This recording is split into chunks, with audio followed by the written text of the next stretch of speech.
Hey everybody, it's wintertime here in New England, and this is one of the harshest winters we've ever had in New England. In fact, probably the harshest by far. We've had 9 feet of snow in about 2 weeks. Yeah, that's pretty bad. I think we've set records right across from here to California and north and west. Nobody's come close to this. So Bill Martin from Fox 8, where my brother is TV meteorologist, had a request for some New England clam chowder. I guess he was getting a hankering for it. And I think that's a fine idea, because with these cold, bitter cold temperatures, with the Arctic vortex coming down and the snow that we're having, it just harkens to something warm and hearty. Some type of clam chowder, for instance, New England clam chowder. And the recipe that I'm going to provide for you dates back to my Mon Oncle Jean, his restaurant Marie Jean down in the Cape. He was actually very famous for his restaurant, and his clam chowder was equally famous. He used to win contests left and right, and I'm going to try to replicate that. I have some of the basic ingredients that he had, and this is not exactly diet food. Clam chowder is not supposed to be diet food. Go diet somewhere else. So when you have clam chowder, enjoy it. Enjoy it for what it is, its richness. And once again, it's not supposed to be light and fair. So when you go to a restaurant and they thicken up with starchy stuff, just walk away from it or demand something else. But the real clam chowder is buttery, and there's some lardons. In fact, I have a pound of bacon over here, 1 pound. I will be using all of it. And when I mean all of it, all of the drippings, all of the bacon, everything else that goes along with it.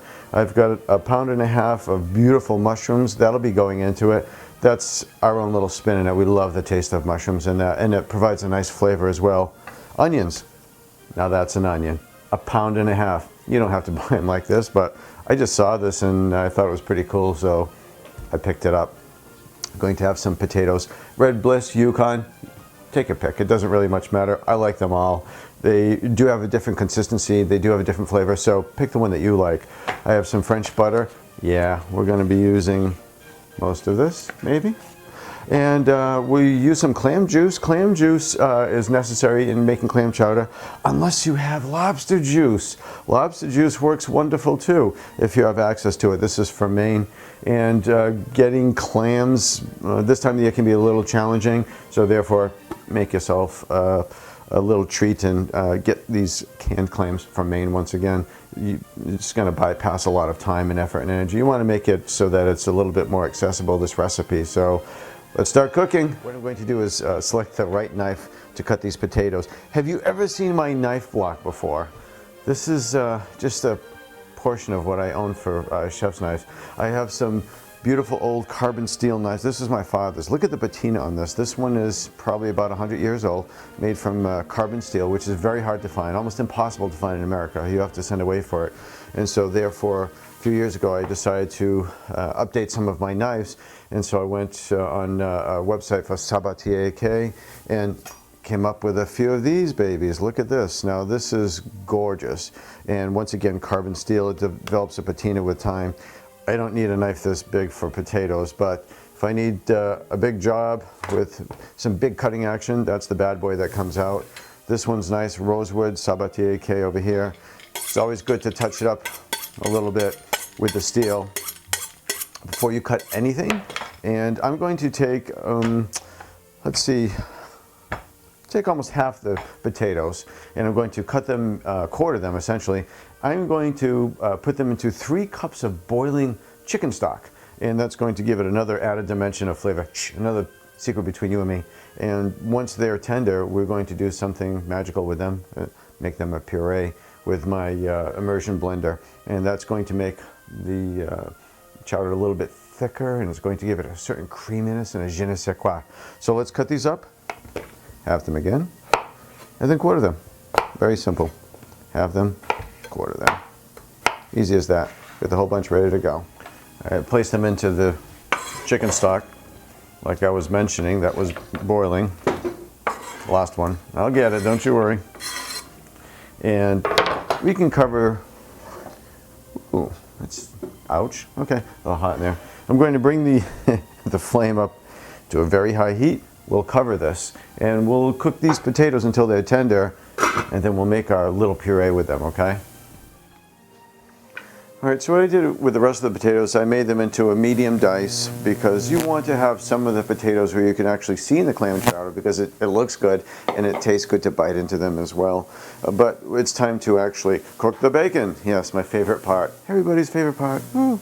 Well, most people. So I have a beautiful cocotte over here. This is a 6-quart stove and it's cast iron. You can't go wrong with that. And we're going to let that render until it's cooked. It's going to take a little while to do that.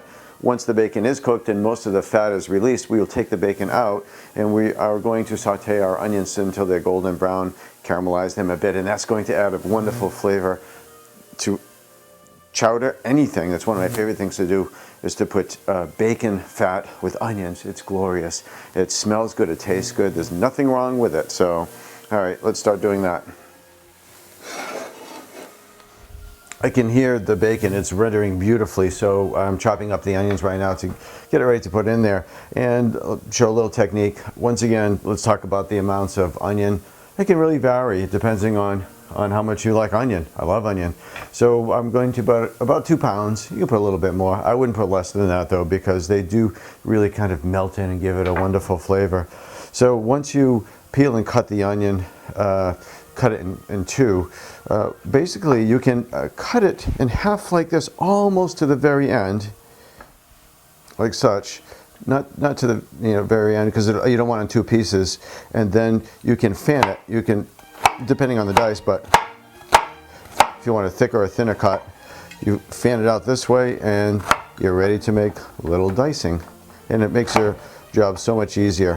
When you get to the very last piece, you can just chop that up into small dice as well.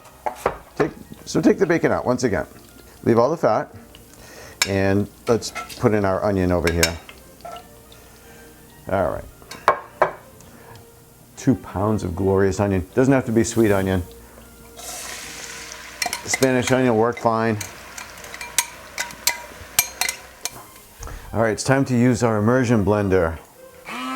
Yeah, these things are awesome. I've got a Viking and it works for me. There's so many different brands out there. Just check your reviews and go from there.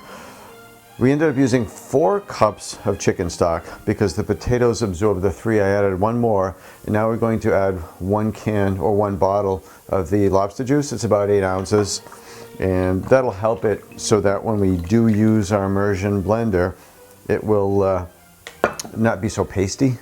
So just put it in very gently and just pulse it. And then one of the reasons I like to use the Red Bliss is look at those little bits of red in there. It gives it a tremendous contrast and color. All right, everybody, it's starting to take shape. It smells great in this kitchen. I wish you were in here. It's amazing. So let's get this very hot stove. Okay, by the hands of a chef. And the onions are phenomenal. They're golden brown and gorgeous and delicious, and that bacon fat. Let's incorporate the potatoes. Look at that consistency. Isn't that gorgeous? Absolutely stunning.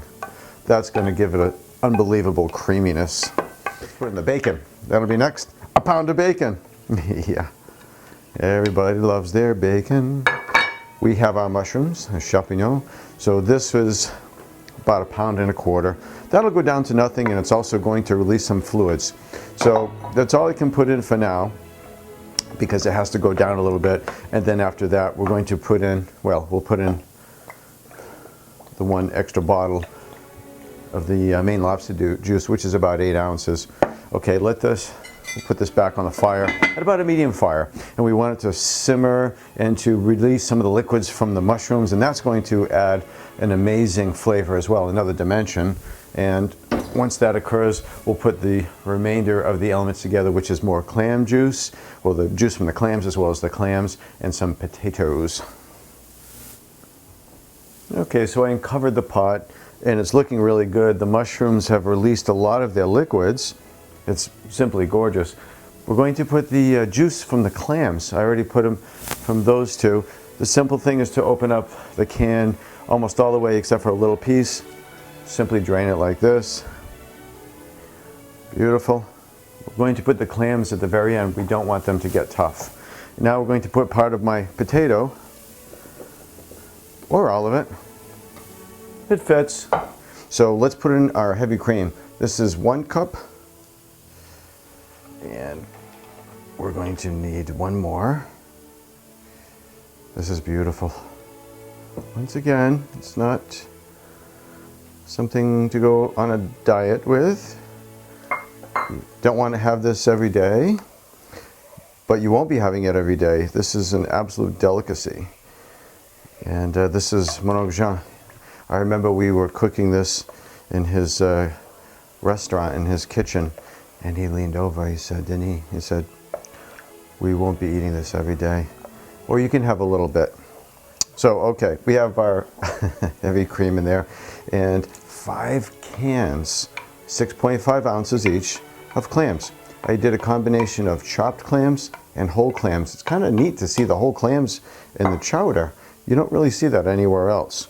But this is the final stages, and we're going to let this sit on the fire for about another 15 minutes or so. Well, guess what, folks? It's ready. I can smell it. The aroma's filling the house. It's just wonderful on a cold winter's day like this. By the way, it's about 3 degrees outside. Wow. Anyway, let's get this. It's been sitting for just a little bit to let the flavors develop, and you also want it to congeal a little bit and give it that nice thickness. Oh, right? If only I had smell-o-vision. Yeah, that would be wonderful. That is absolutely glorious, and it's got a beautiful color too. It is a little tawny to it. Look at, oh, okay. Let's put a little of this in the bowl. And what you can do is put a few croutons. I liked mine seasoned as well. You can use French bread, you could use bagels, you could do anything you'd like. But I'm going to do this as a chef over here.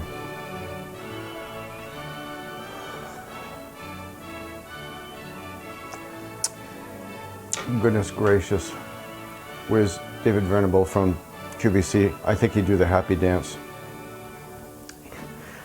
Anyway, you've got to try this recipe. This is amazing. Once again, it's just got a richness to it that it's beyond compare. So give it a try, and it's not difficult, and it's going to feed a lot. You can freeze it too once you're done serving your family, so you can have it for another day, just defrost it. It is absolutely phenomenal, and it tastes very much like Mon Jean, his recipe from Cape Cod in the old days at his restaurant. So enjoy cooking with your family and your friends. Make memories that will last a lifetime. Bon appetit. You gotta try this again.